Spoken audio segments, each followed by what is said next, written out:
মা দয়া করে আপনি একটু থামুন না। তোমার শাশুড়ি মাকে বলে দিও আমি উচ্চ আদালতে যাব, বলে দিও, কারণ কেসটা আমি ভালো জানি।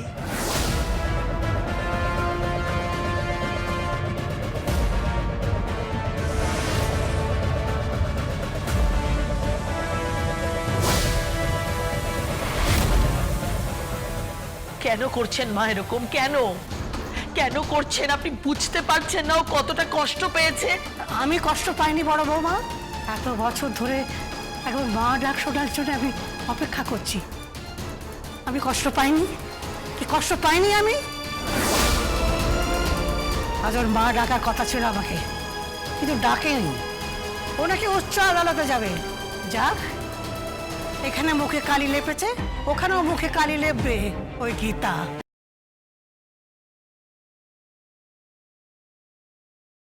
ওর এত বড় স্পর্ধা। কোথায় যাচ্ছ তুমি? আপাতত আমি কিরণ কান্তি ব্যানার্জির কাছে যাচ্ছি, কথা বলতে চাই ওর সাথে।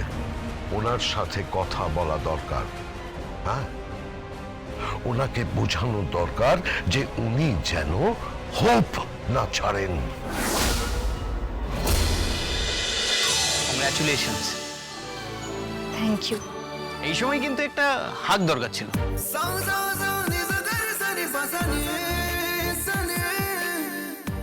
মানে? না মানে ওই একটা আলিঙ্গনের প্রয়োজন ছিল, তবেই না ঠিকঠাক ভাবে উইশ করা যায়। পদ্ম আয়। সে আপনি এড়িয়ে যাচ্ছেন জান, কিন্তু কথা অনুযায়ী আজকে আমার হাত থেকে আপনার সিঁদুর পড়ার কথা, তাই না?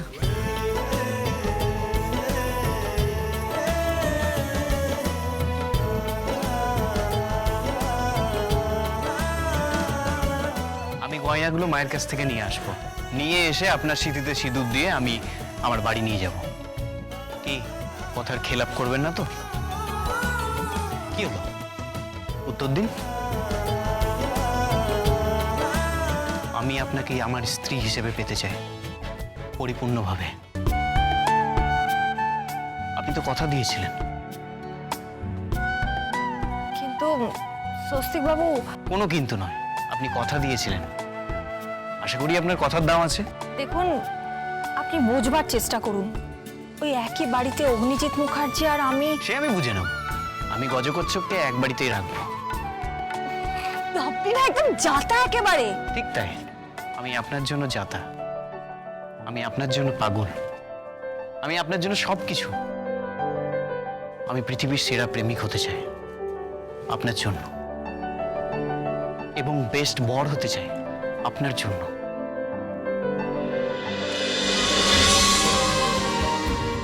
আপনি আসবেন তো আমার ঘরে? দেখুন, আপনি কথা দিয়েছেন, খেলাপ করবেন না। বেশ, করবো না খেলাপ। কালকে খুব ভালো লগ্ন, খুব ভালো সময় আছে। আমি মন্দিরে গিয়ে পুরোহিত মশাইকে বসিয়ে সেরা টাইম বার করেছি। সেই লগ্নে আমি আসবো সিঁদুর নিয়ে, এসে আপনার সিঁথি সিঁদুরে রাঙিয়ে দেব। ব্যাস, বিয়ে সম্পূর্ণ। তারপর আপনাকে নিয়ে সোজা মুখার্জি বাড়িতে আমি আপনাকে বরণ করব। আপনি গৃহপ্রবেশ করবেন। আপনি আমার ঘরের লক্ষ্মী হয়ে আর আমার স্ত্রী হয়ে আমার ঘরে প্রবেশ করবেন। আপনাকে আমি ওয়েলকাম জানাবো, আসবেন আপনি। I love you Geeta.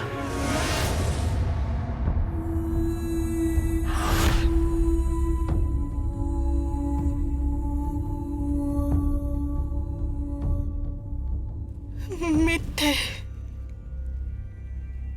মিথ্যে, সব মিথ্যে।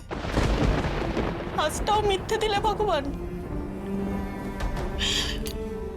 এও সাজিয়ে দিলে, শীতেতে সিঁদুরও পরিয়ে দিলে, স্বপ্ন দেখালে, আবার সবকিছু কেড়েও নিলে।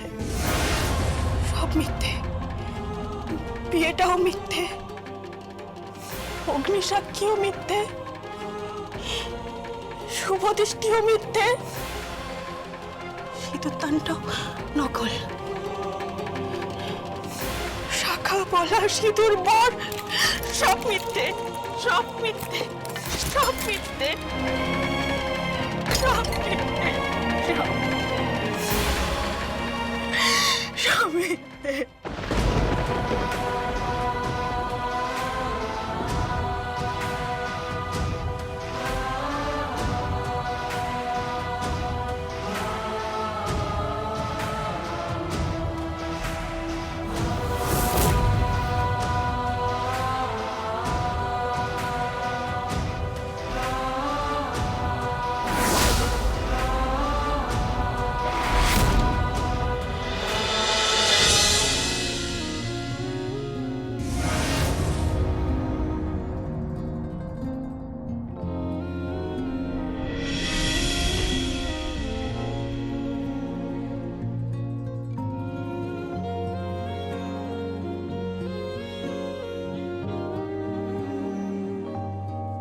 কাঁদছো কেন?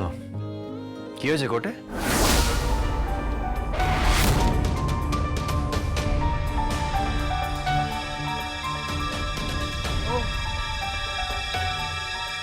তাহলে এতদিন পর বউয়ের চোখের জল নজরে এসেছে।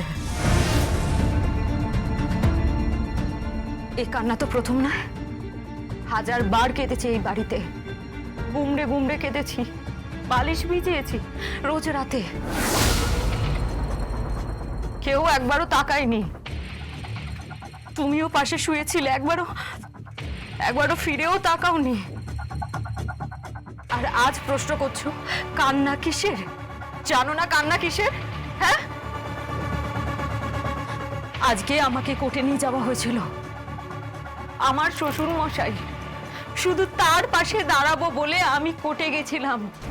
কোর্টে সবার সামনে কাঠগড়ায় দাঁড় করিয়ে আমাকে প্রশ্ন করেছে ওই গীতা। ক্ষণিকের জন্য না, ক্ষণিকের জন্য আমার নিজেকে কিরকম ক্রিমিনাল বলে মনে হচ্ছিল। বুঝতে পেরেছো? আমি বেআইনের পাশে ছিলাম, আমি দুর্নীতির পাশে ছিলাম, তাই আমি সাজা পেয়েছি। আমি ভেবেছিলাম আমি এই সমস্ত কিছু করে সবকিছু নিজের হাতের মুঠোয় করে নেব, কিন্তু পারিনি আমি। না ঘর পেয়েছি, না সংসার পেয়েছি, না তোমাকে পেয়েছি, কিচ্ছু না। আমার শ্বশুর মশাই, আমার শাশুড়ি মা আমাকে কথা দিয়েছিলেন যে তোমাকে আমার কাছে ফিরিয়ে দেবেন।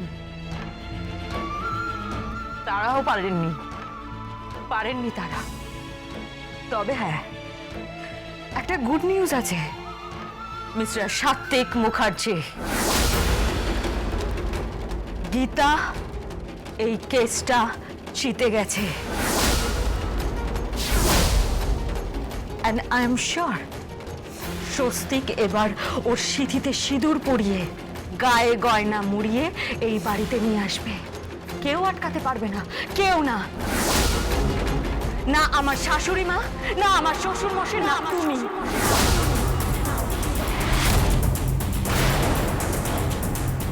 পারবে না আটকাতে। এবার পার্মানেন্টলি ওরা স্বামী স্ত্রী হয়ে গেছে।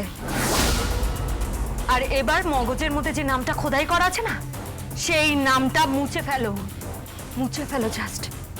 গীতা আর তোমার নেই।